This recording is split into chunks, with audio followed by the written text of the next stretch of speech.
Drage stranice, strajniki. Kaj je? Imam rdeč karton, že ti izvolil. Dobro dan. V Ljubljani po 294 dneh krivičnega zapora.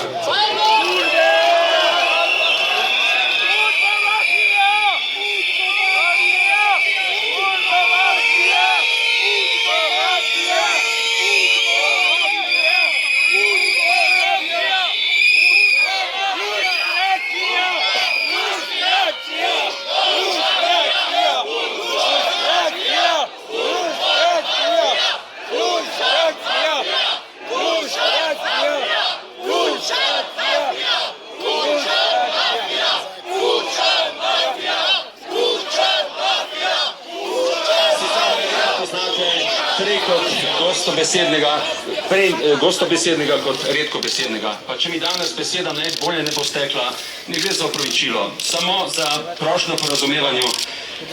Verjemite mi, človek se težko navadi na zapor, ampak ko prideš iz zapora, jaz sem danes 24 ur, pravzaprav, ker sem svoboden, se težko navadi tudi na prostost.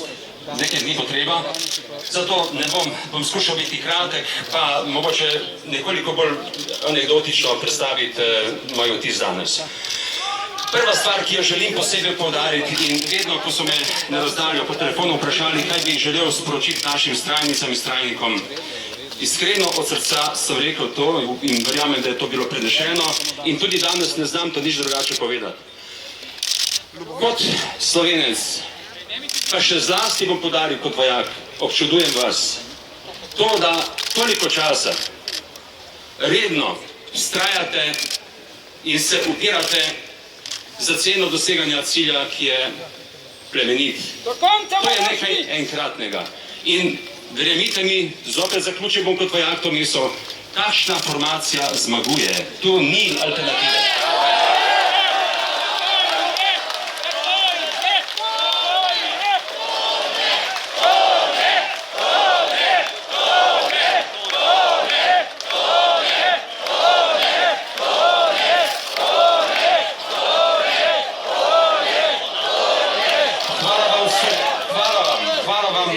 Srca, vse, kar ste naredili zame osebno in predvsem to, kar delate in delamo vsi skupaj za našo Slovenijo in da uresničujemo cilj, ki smo si ga zastavili v času slovenske pomladi, tam od letih 88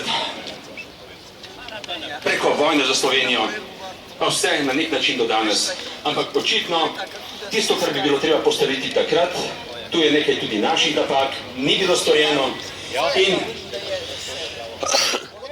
stvari bo treba popraviti. Nekoliko je pozno, zagotovo pa ni prepozno. Lustracija! Lustracija! Lustracija! Lustracija! Lustracija! Lustracija! Lustracija!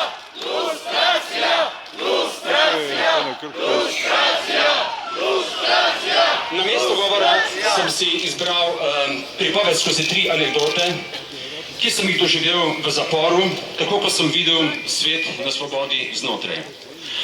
Tudi v zaporu,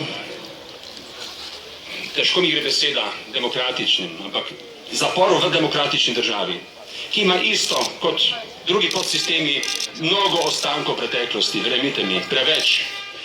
Piše v nekem pravilniku, da imamo zaporniki, da smo imeli zaporniki pravico do objektivne obveščenosti. V jedilnici imate en televizor, nagnete se 20 do 30 ljudi in tisti, ki je prvi, prižge program, ki ga potem smo dolžni gledati tudi ostali. Pa dobro, pri televiziji recimo, da je nekakšna vrsta izbire, če prehitiš ostale. Torej, kar se tiče časopisov, je en sam zveličavni vir, v narekovajih seveda objektivne informacije. To je... Ja, ne vem, a ste vi že... A pa se že toliko bilo zaporih, da to veste. Vse smo v Sloveniji. Naj vam pritrdim, imate prav. No, in skozi to branje, ki je na voljo in informacije, bom potegnil danes za moj nagovor 3 anekdoti, ki sem jih zaznal iz teh famoznih virov javnega obveščanja.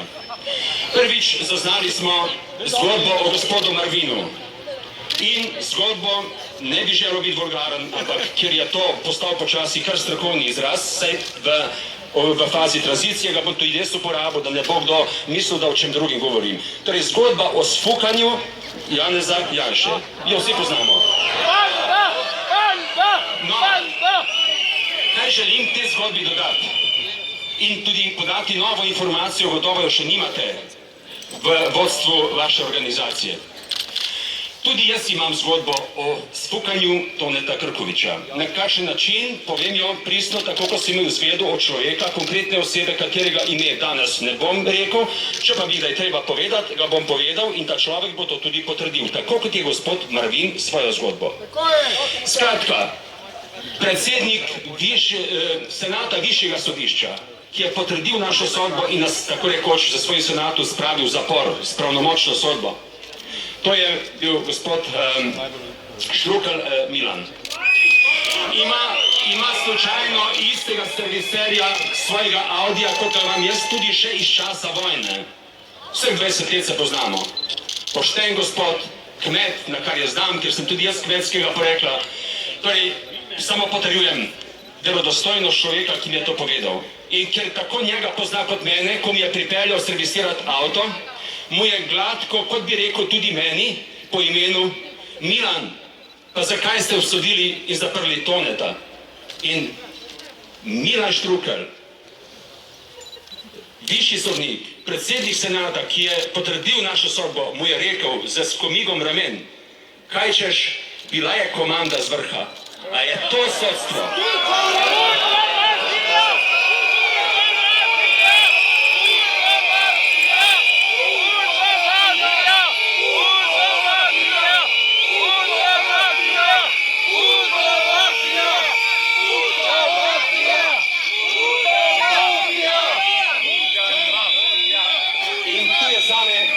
Da zaključim ta del zgodbe, eno samo bistveno vprašanje. Ne Milan Štrukelj, Branko Masleša, vem, kdo so in vem, kako so pokvarjeni, tako kot vi.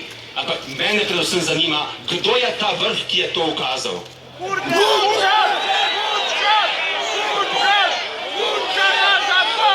Druga zgodba, še eno povel, pa bom zaključil, ki me je do take mere obremenila, da sem se v spomnjenju vzel kot insert za moj nagovor.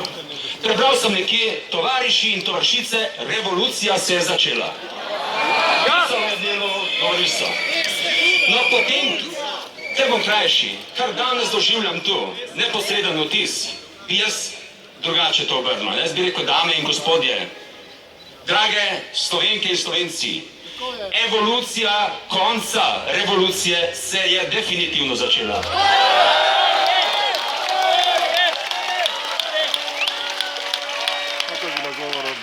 Krivo stanje! In še tretja, s katero